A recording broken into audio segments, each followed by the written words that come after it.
আপনারা দেখছেন TVN update. স্বাগত জানাচ্ছি আমি রানা রায়হান। পেনসিলভেনিয়ার ইয়র্ক কাউন্টির ডোরিস টাউনশিপে বন্দুক হামলায় ৩ জন পুলিশ কর্মকর্তা নিহত হয়েছেন। গুলিবিদ্ধ হয়েছেন আরও 2 জন। কর্মকর্তারা একটি পরোয়ানা নিয়ে ঘটনাস্থলে গেলে একজন বন্দুকধারী গুলি চালায়। পরে হামলাকারীও নিহত হন। স্থানীয় বাসিন্দাদের চোখের সামনে ঘটনার তীব্রতা, গুলির শব্দ এবং হতাহত কর্মকর্তাদের দৃশ্য চাঞ্চল্যের সৃষ্টি করেছে। State police commissioner colonel Christopher Paris জানিয়েছেন, গুলিবিদ্ধ বন্দুকধারীও মারা গেছেন এবং বর্তমানে কোনো সক্রিয় হুমকি নেই।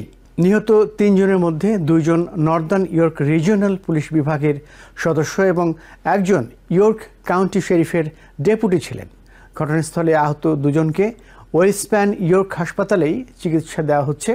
কমিশনার প্যারিস জানিয়েছেন, আহত কর্মকর্তাদের অবস্থা সংকটজনক হলেও স্থিতিশীল রয়েছে। তিনি বলেন, এই কমিউনিটির যন্ত্রণা মুখের ভাষায় প্রকাশ করা যাবে না। কমিশনার প্যারিস বলেন, ইয়র্ক কাউন্টির ঘটনাটি ডোরিস টাউনশিপে ঘটেছে। তদন্ত চলমান থাকায় তারা কিছু তথ্য প্রকাশ করছেন না। প্রাথমিকভাবে জানা যায় এই ঘটনাটি ডোমেস্টিক ভায়োলেন্স এবং এটার সাথে সম্পর্কিত। তবে তদন্ত শেষ হলে সম্পূর্ণ তথ্য এবং প্রমাণ আরও বিশদ আকারে পরে জানাবেন তারা। পেনসিলভেনিয়া গভর্নর জশ শাপিরো বলেছেন, এ ধরনের সহিংসতা গ্রহণযোগ্য নয়। সমাজ হিসেবে তাদের আরও ভালো করতে হবে। যারা মনে করে অস্ত্র ধরাই সমস্যার সমাধান, তাদের সাহায্য করতে হবে।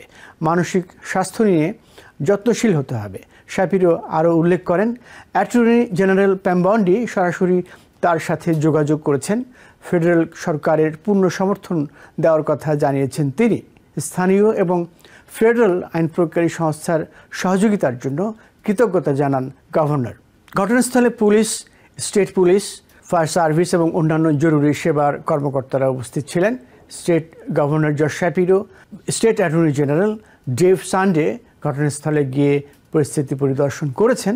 এটিএফের হ্যারিসবার্গ ফিল্ড অফিস এবং FBI সাহায্য করছে।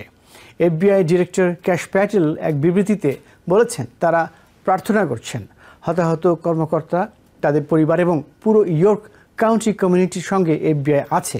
স্থানীয় বাসিন্দা এবং প্রত্যক্ষদর্শী ডেভ মিলার জানিয়েছেন, তিনি একজন পুলিশ অফিসারের সঙ্গে কথা বলছিলেন। ঘটনার সময় ওই কর্মকর্তা একটি ড্রোন ওড়ানোর কাজে নিয়োজিত ছিলেন। মিলার পাশ দিয়ে চলে যান। এর কয়েক মিনিটের মধ্যেই অনেক গুলির শব্দ শুনতে পান তিনি। একজন পুলিশ অফিসারকে রাস্তার ওপর পড়ে যেতে দেখেন। ডেভ মিলার আরও বলেন, এ ধরনের ঘটনা এই এলাকার জন্য কখনো আশা করেননি তিনি। এটি শান্তিপূর্ণ এলাকা, সবাই একে অপরকে চেনে, জানে। তারা ওই পরিবারকেও ভালোভাবে চেনেন। তাদের আত্মীয়স্বজন এখানে প্রচুর রয়েছে। পরিবারটি বড় এবং ভালো। দুপুর 2টার পর 911-এ রিপোর্ট করা হয়।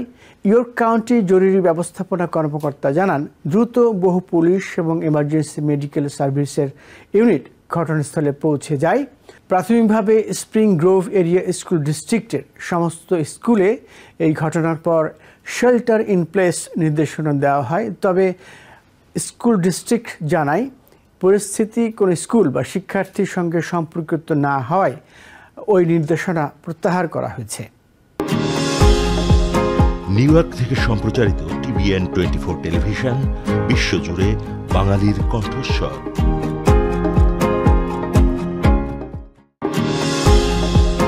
নিউ ইয়র্ক থেকে সম্প্রচারিত টিভিএন 24 টেলিভিশন, বিশ্বজুড়ে বাঙালির কণ্ঠস্বর।